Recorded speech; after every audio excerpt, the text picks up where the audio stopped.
बिस्मिल्लाहिर्रहमानिर्रहीम। अस्सलाम वालेकुम। कैसे हैं आप लोग? उम्मीद करती हूँ बहुत अच्छे होंगे। झटपट से बनाने वाले ये ज़ाफ़रानी शीर ख़ुरमे की रेसिपी आप लोगों के साथ शेयर कर रही हूँ। तो यहाँ पर मैंने 1 किलो दूध लिया था, इसमें 4 छुआरे यानी कि ड्राई फ्रूट में जो ये छुआरे होते हैं ना, जो खजूर होती है, ठीक है ना, सूखी हुई खजूर, वो हम लोगों ने 4 इसमें डाल दिए। 2 छोटी हरी इलायची डाल दी और मैंने पकाने के लिए छोड़ दिया था। तो दूध भी काफ़ी पक के ना थोड़ा सा कम हो चुका है, तकरीबन 1 कप दूध कम हो चुका है। मैंने ये 1 kg दूध लिया था जो पक के 1 कप इसमें से कम हो चुका है, काफ़ी गाढ़ा हो गया। और चीनी 4 चम्मच मिक्स कर देंगे हम इसको और हल्की आंच पे पकाने के लिए फिर से छोड़ देंगे ताकि और मज़ीद गाढ़ा होता रहे पक के। अब हमने क्या करना है, इसको हमने ये करना है कि दूसरी तरफ पैन लेना है, इसमें 1 टीस्पून हमने डालना है घी। और घी डालने के बाद यहाँ बादाम, पिस्ते और 2 तरह की किशमिशें और यहाँ पर काजू भी है। हमने क्या करना है, हल्का सा फ्राई कर लेना है, ठीक है ना। ये जो ड्राई फ्रूट है इसको हल्का सा रोस्ट करना है, ज़्यादा नहीं करना। अब उसे हम निकाल लेंगे। दूसरी तरफ दोबारा से फिर हम लोगों ने घी डालना है 1 टेबलस्पून और इसमें हम डाल देंगे ये सवैयाँ। मेरे पास जो एक नॉर्मली छोटा पैकेट होता है सवैयों का, जो नॉर्मली पैकेट मिलता है ना, वो उसमें से मैंने आधी डाली है, ठीक है ना, पूरी नहीं डालनी, आधी डाली है। और हल्की सी भून लेना है हमने। यहाँ पर मैंने ट्रांसफ़र कर दी थी बड़े फ्राई पैन में क्योंकि वो छोटा था फ्राई पैन।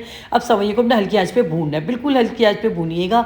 और हल्की आँच पे भूनने के बाद सवैयाँ हल्का हल्का से जब भुन जाए तो हमने क्या करना है, इसको दूध में डाल देना है। जो दूध हमारा पक रहा था, तो दूध देखिए मेरा तकरीबन ½ लीटर रह गया है। 1 लीटर दूध था, ½ लीटर रह गया, खूब अच्छे से पक गया। अच्छा, ये एक बहुत ही अच्छी ट्रिक है कि जब आप सवैयों को भूनते हैं ना, भूनने के बाद जैसे दूध में डालते हैं तो ये खोए की तरह जायका हो जाता है दूध का। ये बात याद रखिएगा आप, ठीक है ना। ये अच्छी ट्रिक है ये, ठीक है ना। तो यहाँ पर मैंने थोड़े से दूध में, गर्म दूध में मैंने ज़ाफ़रान डाल के छोड़ी हुई थी ताकि ज़ाफ़रान अच्छे से घुल जाए। तो ये देखिए कितना प्यारा कलर आया हुआ था ज़ाफ़रान का, वो भी हम इसमें डाल देंगे। और डाल के हम इसको 1 मिनट के लिए और पकाएंगे। और ज़बरदस्त सा हमारा बहुत ही मज़ेदार सा हमारा हो चुका है ज़ाफ़रानी शीर ख़ुरमा तैयार। यहाँ की रेसिपी आपको ज़रा सी भी पसंद है तो अपने वीडियो को शेयर करना है, लाइक करना है, कमेंट्स करना है। जो चैनल पे नए हैं ना, उन्होंने लाजमी सब्सक्राइब करना है। तो यहाँ मैंने 1 टेबलस्पून भर के डाला है कंडेंस मिल्क।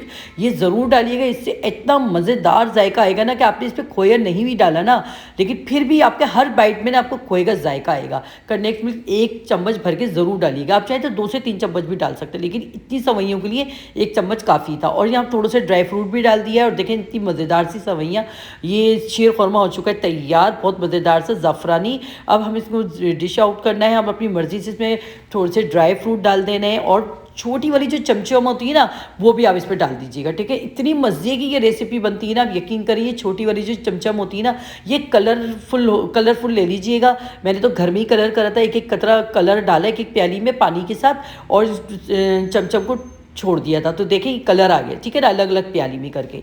तो इतना अच्छा कलर आ गया। फिर बाकी की चमचम को आप दूसरे पानी से निकाल दें, धो दें, ठीक है ना। इतनी ज़बरदस्त ये शीर ख़ुरमा हो चुका है तैयार। आप लोग ने ज़रूर ट्राई करना है। और यहाँ की रेसिपी आपको पसंद है तो अपने वीडियो को शेयर करना है, लाइक करना है, कमेंट्स करना है। आपकी बहन को आपकी सपोर्ट की सबसे ज़्यादा ज़रूरत है। तो मिलते हैं नेक्स्ट वीडियो में अच्छी सी रेसिपी के साथ। अल्लाह हाफिज़।